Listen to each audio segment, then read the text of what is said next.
Hoje as crianças ficam com os pais, com os papais e com as mamães, então as crianças permaneçam no culto. Vamos ouvir todos da mensagem do Senhor.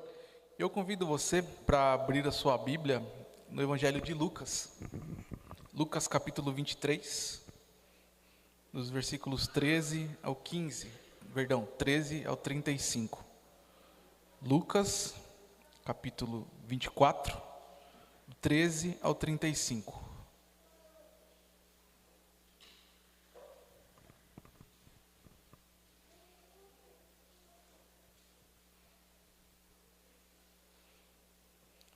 Os irmãos podem acompanhar a leitura do texto, que diz assim, Lucas 24, 13 ao 35.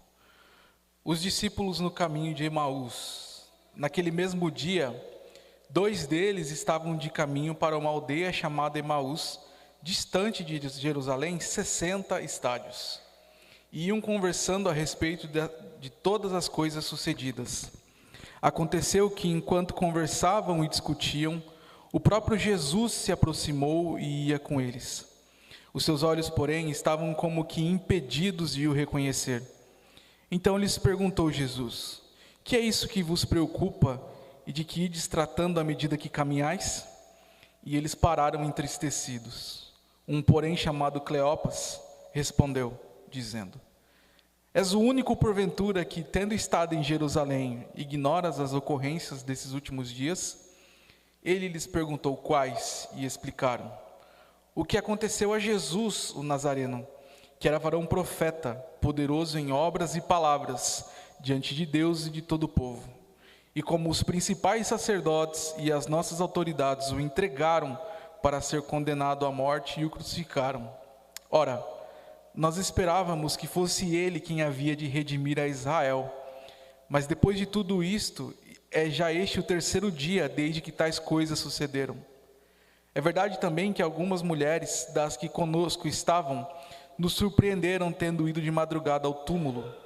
E não achado o corpo de Jesus, voltaram dizendo terem tido uma visão de anjos, os quais afirmam que ele vive. De fato, alguns dos nossos foram ao sepulcro e verificaram a exatidão do que disseram as mulheres, mas não o viram. Então lhes disse Jesus: ó nécios e tardos de coração, para crer tudo que os profetas disseram. Porventura não convinha que o Cristo padecesse e entrasse na sua glória? E começando por Moisés, discorrendo por todos os profetas, expunha-lhes o que a seu respeito constava em todas as Escrituras. Quando se aproximavam da aldeia para onde iam, fez ele menção de passar adiante. Mas eles os constrangeram, dizendo: fica conosco, porque é tarde, e o dia já declina. E entrou para ficar com eles. E aconteceu que, quando estavam à mesa, tomando ele o pão, abençoou-o, e tendo-o partido, lhes deu. Então se lhes abriram os olhos, e o reconheceram. Mas ele desapareceu da presença deles. E disseram um ao outro: porventura não nos ardia o coração quando ele, pelo caminho, nos falava, quando nos expunha as Escrituras? E na mesma hora, levantando-se, voltaram para Jerusalém, onde acharam reunidos os 11 e os outros com eles, os quais diziam: o Senhor ressuscitou e já apareceu a Simão. Então os 2 contaram o que lhes acontecera no caminho e como fora por eles reconhecido no partir do pão. Vamos orar mais uma vez? Pai de amor, de bondade, nós te louvamos, ó Deus. Pedimos a tua graça e a tua condução sobre esse momento tão importante para a tua igreja, Senhor. Que o Senhor, ó Deus, fale através, Deus, da minha voz, através da minha boca, e que nenhuma palavra minha aqui seja dita, Deus, a não ser que parta do Senhor primeiro, Pai, em nome de Jesus. Para a honra e glória do Senhor, ó Deus, que nós oramos, nós agradecemos e nós te louvamos, Pai. Amém. Amém. Irmãos, vamos fazer um pequeno teste de memória. A seleção brasileira de futebol masculino, sem dúvida, é a maior campeã de futebol da história das Copas do Mundo. Nenhum outro país ganhou mais Copa que o Brasil. E o time de 2006 foi um dos melhores que nós já tivemos. Era um elenco estrelado, recheado de grandes jogadores, de grandes craques. Nós lembramos aí de Ronaldo Fenômeno, Ronaldinho Gaúcho, que era o melhor do mundo, Kaká, Adriano, Cafu, Roberto Carlos, Zé Roberto. Eram 23 jogadores excepcionais. O Brasil se classificou para aquela Copa, irmãos, com apenas 2 derrotas em 18 jogos. E fez uma campanha boa na Copa do Mundo, classificando com 3 vitórias, apenas uma derrota, que foi o jogo da desclassificação. E o relato que nós mais ouvimos dessa competição é que os jogadores eles não estavam focados, os jogadores eles não estavam atentos, os jogadores estavam distraídos. Isso são os relatos dos jogadores, dos próprios jogadores, da comissão técnica, da imprensa, que até hoje repercute daquele grande time que não ganhou a Copa do Mundo. Desde as festas, nos treinos da preparação, até o último dia da seleção brasileira, da delegação do Brasil na Alemanha. O clima de festa, o clima de já ganhou, trouxeram muitos problemas para aquela equipe. E o resultado já é conhecido de todos. E essa história que nós lemos, irmãos, o que tem a ver com essa introdução?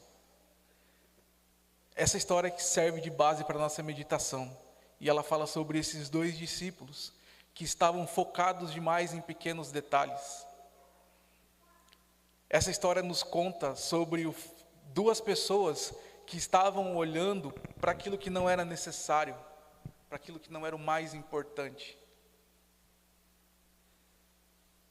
Eles não se apegaram ao que era mais valioso na mensagem de Jesus, que era a redenção do povo escolhido de Deus por meio do sacrifício de Cristo. E o Evangelho de Lucas, segundo muitos teólogos, muitos historiadores, ele foi escrito pelo próprio Lucas, que era um médico muito bem instruído, conhecedor da fisiologia humana. Lucas, ele falava muito bem, ele escrevia muito bem.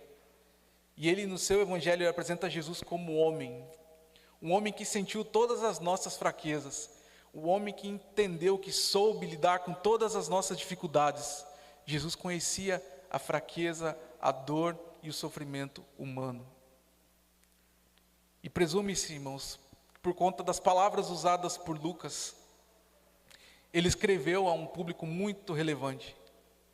Ele escreveu o seu livro, o seu evangelho, a pessoas de alta relevância na sociedade, porque ele trata Teófilo com uma palavra, um pronome de tratamento excelentíssimo. Você não fala excelentíssimo para qualquer pessoa. Os homens falam excelentíssimos para quem? Para suas esposas, para as autoridades. As mulheres falam excelentíssimo para os seus maridos, para as autoridades, para um prefeito, para um governador. Nós não falamos excelentíssimo para qualquer pessoa. Já Emaús era uma aldeia que ficava cerca de 20 quilômetros a oeste de Jerusalém. Então essa caminhada que eles estavam tendo de Jerusalém para Emaús levava cerca de 2h30 para ser concluída. Então nós chegamos ao texto, nós chegamos a algumas indagações que nós podemos fazer e uma ideia principal. Quando o nosso foco não está correto, o que acontece com a gente, na nossa vida, nos nossos ministérios, quando nós não estamos focados no alvo certo?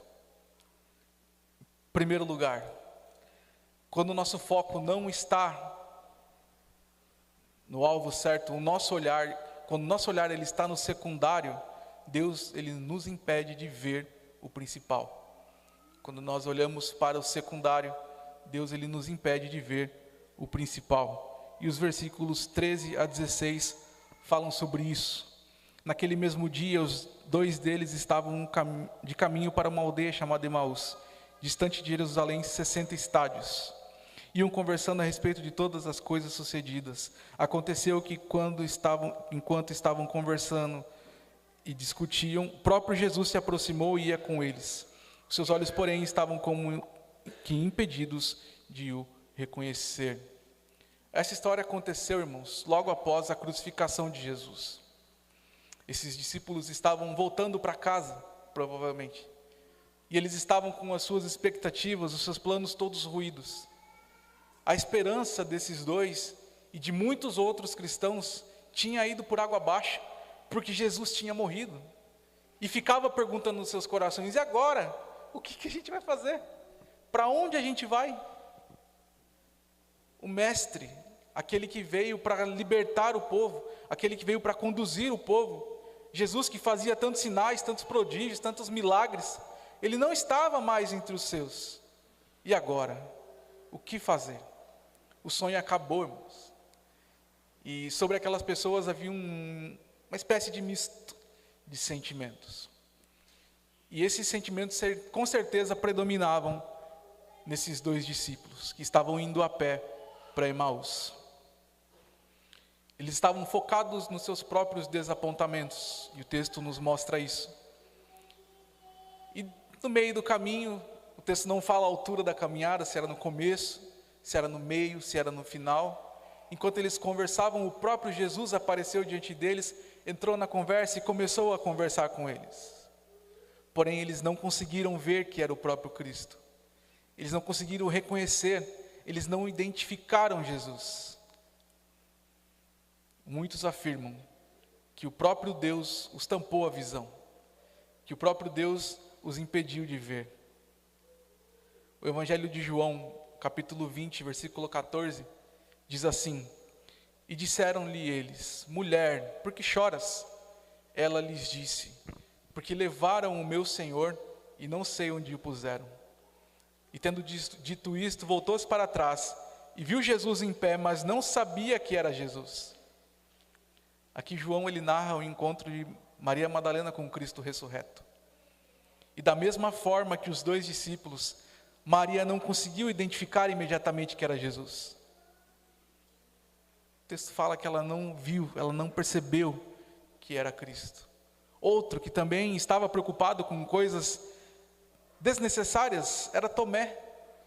E o mesmo capítulo 20 de João fala isso lá nos versículos 24 e 25. Ora, Tomé, um dos 12, chamado Dídimo, não estava com eles quando veio Jesus. Disseram-lhe, pois, os outros discípulos: vimos o Senhor. Mas ele lhes disse: se eu não vir o sinal dos cravos em suas mãos, e não puser o meu dedo no lugar dos cravos, e não puser a minha mão no seu lado, de maneira nenhuma o crerei. Nesses três casos, irmãos, nós podemos observar três fatores cruciais que impediram os dois discípulos, Maria Madalena, Tomé, tantos outros naquela época, tantos outros na época atual, de impedir de verem o Senhor, de olharem para o Senhor. E esses fatores, como eu disse, continuam a trazer densas trevas e embaçar o foco dos cristãos. Um desses fatores, irmãos, é o ceticismo. Tomé foi extremamente cético quando ele ficou sabendo que o Senhor tinha ressuscitado. Ele duvidou da presença do Mestre entre os discípulos. Ele quis pagar para ver. Nós queremos pagar para vermos. Quantos de nós agimos como Tomé hoje? Nós bancamos as nossas palavras. Nós não damos credibilidade às palavras dos outros. O texto mostra que nenhum deles deu credibilidade às mulheres que foram lá e viram que o túmulo estava vazio. Tanto que eles voltaram ao sepulcro. Pedro voltou ao sepulcro para confirmar se o que eles estavam dizendo era verdade. Mas tem um outro fator que nos atrapalha de ver, Deus, as coisas, que é o desgosto, a tristeza. Maria Madalena estava extremamente desgostosa com aquela situação. Ela estava triste. Irmãos, quantos de nós carregamos tristezas, irmãos, nas nossas vidas por anos? Quantos de nós alimentamos tristeza no nosso coração por anos, sem tratar, sem resolver? Maria Madalena, por sua tristeza, por conta de suas lágrimas, ela não conseguiu perceber que Jesus estava diante dela. Um outro fator é o impedimento sobrenatural. Deus tampou os olhos dos discípulos no caminho de Emaús. E Deus tampa os olhos de muitos discípulos ao longo da história. Nós lembramos, irmãos, do apóstolo Paulo em Damasco, quando ele ficou cego. O livro de Atos fala que Paulo tinha como por escamas em seus olhos. Ele não conseguia ver, porque seus olhos estavam cobertos. Irmãos, a história nos mostra que muitos cristãos, eles não olharam para o principal e se preocuparam demais com as coisas secundárias. Alguns exemplos: os discípulos na multiplicação dos pães e dos peixes. Eles estavam preocupados com o que eles iam dar de comer para aquelas pessoas. Marta estava preocupada em receber bem Jesus. Ela correu para arrumar sua casa, ela correu para fazer um bom almoço, mas ela não se ateve ao principal. Sara riu da promessa do Senhor, que ela receberia um filho na sua velhice. Nós lembramos dos 10 espias enviados por Moisés até Canaã, que voltaram falando que a terra tinha muitos problemas e que não ia dar certo. Os 9 leprosos que foram curados por Jesus e não voltaram para agradecer. Tantos, irmãos, tantos exemplos que nós conhecemos na palavra, que nós conhecemos ao nosso redor, nossos exemplos, de nós olharmos muitas vezes para aquilo que não é o principal. Nós focarmos um todo e esquecemos de olhar o necessário. Muitos custaram a ver o agir de Deus, e Paulo nos exorta, lá na carta Filipenses, para olharmos para o alvo. Um alvo normalmente é algo pequeno. Jesus fala para nós entrarmos na porta estreita, pequeno, sempre em uma única direção, em um único local. Mas também, irmãos, quando o nosso foco ele não está no alvo, o nosso entendimento está no secundário, Deus nos impede de entender o principal. No decorrer do texto, Jesus ele indaga os seus discípulos a respeito das suas inquietações. Jesus pergunta para eles: o que está acontecendo que vocês não param de falar? O que aconteceu de tão importante assim? Para vocês estarem discutindo por quilômetros, por horas? O texto nos revela, irmãos, onde estavam alicerçadas a esperança e o entendimento daqueles 2 discípulos. Eles tinham noção de quem era Jesus. Eles sabiam quem era o Mestre. Tanto que no texto eles usaram a expressão varão profeta. Eles reconheciam Jesus como varão profeta. Eles reconheciam Jesus como rei. E esse texto faz alusão ao texto de Mateus 21:11, que narra a entrada triunfal de Jesus, cumprindo assim a profecia lá de Zacarias, capítulo 9, versículo 9. Eles usaram também a expressão poderoso em obras e palavras para descrever Jesus. Eles sabiam que Jesus era poderoso nos seus feitos, naquilo que ele falava. Eles sabiam de tudo isso daí, mas eles não entenderam, irmãos, o real significado da palavra redenção, que nos aparece no versículo 21. Esses 2 discípulos, assim como muitos outros, eles estavam esperando o Messias, que seria o libertador do povo. Mas esse libertador viria para eles como um príncipe montado num cavalo branco. E esse príncipe derrubaria os reinos, os poderes da época. Eles estavam esperando um rei que viesse e destruísse o Império Romano, que destruísse o Império Persa, Babilônico. Eles estavam esperando um rei que viesse e destituísse os poderes executivo, legislativo, judiciário. Um rei que assentasse no trono central da terra e assumisse o controle de todas as coisas. Era isso que eles estavam esperando. Era isso que eles queriam. Era isso que os discípulos sonhavam e aguardavam no seu coração. E eles esqueceram, irmãos, da real missão de Jesus, que era redimir e libertar o povo da escravidão do pecado. e nos dar a vida eterna. E para que essa missão se cumprisse, era necessário que Cristo sofresse, que Cristo morresse. E aqui eu quero que nós façamos juntos a leitura de Isaías 53, de 1 a 10.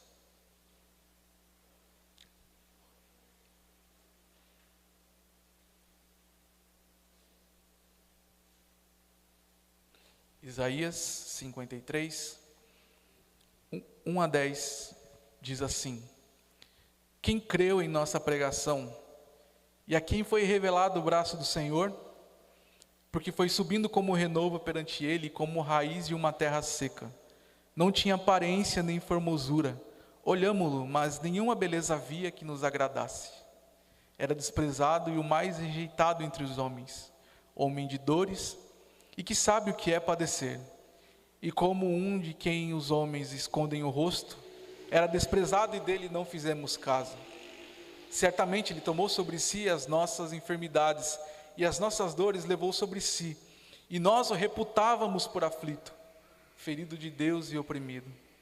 Mas ele foi traspassado pelas nossas transgressões e moído pelas nossas iniquidades. O castigo que nos traz a paz estava sobre ele, e pelas suas pisaduras nós fomos sarados. Todos nós andávamos desgarrados como ovelhas. Cada um se desviava pelo caminho, mas o Senhor fez cair sobre ele a iniquidade de nós todos.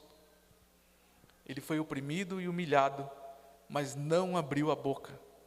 Como cordeiro foi levado ao matadouro, e como ovelha muda perante seus tosquiadores, ele não abriu a boca. Por juízo opressor foi arrebatado, e de sua linhagem quem dela cogitou? Porquanto foi cortado da terra dos viventes, por causa da transgressão do meu povo, foi ele ferido. Designaram-lhe a sepultura com os perversos, mas com o rico esteve na sua morte, posto que nunca fez injustiça, nem dolo algum se achou em sua boca.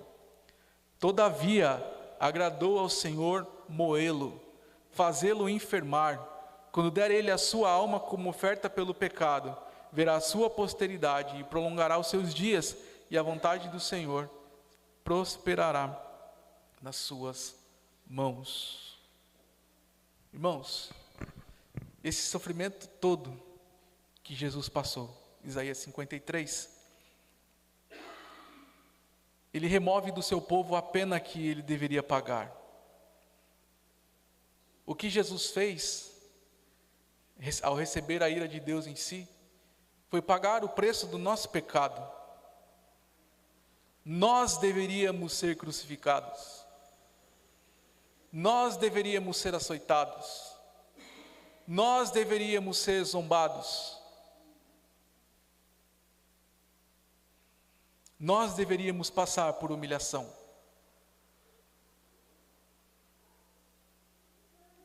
E Deus mandou o seu Filho fazer isso por nós por amor, desfazendo assim em nós os efeitos do pecado, nos dando a vida eterna. Que nós possamos entendermos o real sentido da redenção. Que Cristo morreu por nós, que Cristo pagou o preço do pecado que era nosso, que Cristo sofreu a dor e a humilhação que nós deveríamos sofrer. De forma alguma, irmãos, esqueçamos dessas verdades que trazem vida, que trazem libertação para o povo de Deus. E de forma alguma também deixemos de falar dessas verdades para as outras pessoas. Que nós possamos levar essas verdades àqueles que não conhecem. Muitos não conhecem. Muitos também não entendem. Muitos não entendem o real sentido da redenção e o real sentido do que Cristo fez por nós. Em último lugar, quando o nosso foco está no alvo e nós estamos conectados com Cristo, os nossos olhos e o nosso entendimento são abertos pelo próprio Deus. Os versos 28 e 29 nos mostram uma boa atitude daqueles dois discípulos. Eles estavam no final da caminhada, chegando em casa, chegando na aldeia, a hora já estava avançada. Eles iam chegar ao seu destino e eles convidaram Jesus para entrar. Essa é uma boa qualidade que aqueles dois mostraram. 1 Timóteo capítulo 3 fala de algumas das qualidades que os discípulos de Jesus devem ter. E a hospitalidade é uma delas. E quando eles assentaram à mesa, irmãos, Jesus toma uma atitude que o hospedeiro deveria tomar. Aqueles dois que convidaram Jesus para entrar deveriam fazer, que era sentar à mesa e partir o pão. Essa era uma prática exclusiva, dada aos hospedeiros. E Jesus assim o fez. E por esse gesto, irmãos, Deus abriu os olhos dos discípulos. Deus abriu o entendimento dos discípulos. E nesse mesmo instante, Jesus desapareceu da presença deles. Nessa mesma hora, os seus olhos, os seus corações foram abertos. E a partir daquele momento, a Bíblia fala que os seus corações ardiam. Alguém aqui já foi queimado? Já sofreu uma queimadura? Dá para a gente ter mais ou menos uma noção do que é ter o coração ardendo por algo. Nesse caso, eles tiveram os seus corações em polvorosa, ardendo, queimando por conta do Senhor. E a atitude deles foi logo imediata, levantar. Vamos voltar para Jerusalém, vamos encontrar os apóstolos, vamos encontrar os discípulos, vamos falar o que aconteceu. Mal sabiam eles que isso já estava acontecendo. Jesus já tinha aparecido a algumas outras pessoas em Jerusalém. Jesus já tinha se revelado a outros discípulos. Irmãos, o partir do pão faz menção à morte de Jesus. E quando nós fazemos isso na Santa Ceia, quando nós lembramos da morte de Cristo, quando temos aqui o momento de partir o pão, o nosso coração arde. Nós tomamos a ceia aqui mensalmente, para que o corpo de Cristo seja edificado e que o próprio Deus nos fortaleça, para nós termos aqui a nossa caminhada, a nossa vida. Esse ritual para nós é algo mecânico, simbólico, ou ele tem essa relevância? Ou ele produz esse sentimento no nosso coração? O que tem fazido e feito o nosso coração arder? Essa é uma boa pergunta. Hoje, o que faz o nosso coração arder? Que a sua morte trouxe redenção e libertação para o seu povo. E que nós precisamos renunciar para as coisas dessa vida. Por fim, irmãos, não que eu já tenha alcançado, ou que seja perfeito, mas prossigo para alcançar aquilo para que eu fui também preso por Cristo Jesus. Irmãos, quanto a mim, não julgo que o haja alcançado, mas uma coisa faço, e é que, esquecendo-me das coisas que atrás ficam, e avançando para as que estão diante de mim, prossigo para o alvo, pelo prêmio da soberana vocação de Deus em Cristo Jesus. Olhe atentamente para o alvo, irmãos. Olhe atentamente e exclusivamente para o alvo que está à nossa frente. Não o que ficou para trás. Que nós possamos entender claramente o propósito para que nós somos chamados. A redenção dos filhos de Deus.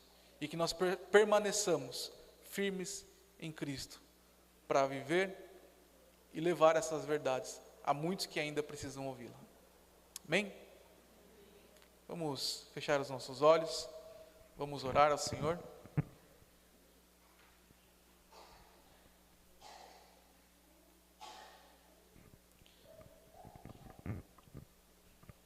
Santo Deus, louvado seja o Teu nome, Senhor, pela Tua palavra, que é luz para os nossos caminhos, que ilumina, Pai, os nossos passos. Louvado seja o Senhor, ó Deus, porque nas Escrituras, Pai, o Senhor nos deixou passo a passo, ponto a ponto, Deus, letra a letra, aquilo que nós devemos fazer. E que o Teu Espírito Santo em nós, ó Deus, nos oriente, nos conduza, Pai, no caminho do Senhor. Que Teu Espírito Santo também, ó Deus, nos exorte, nos alerte, caso nós não estejamos fazendo a Tua vontade, ó Deus.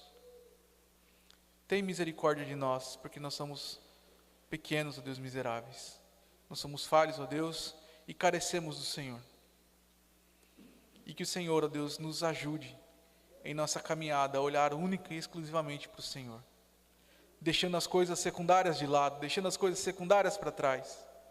Que o Senhor nos ajude, ó Deus, a entender a vontade do Senhor e o propósito do Senhor nas coisas que acontecem em nossa vida, Deus.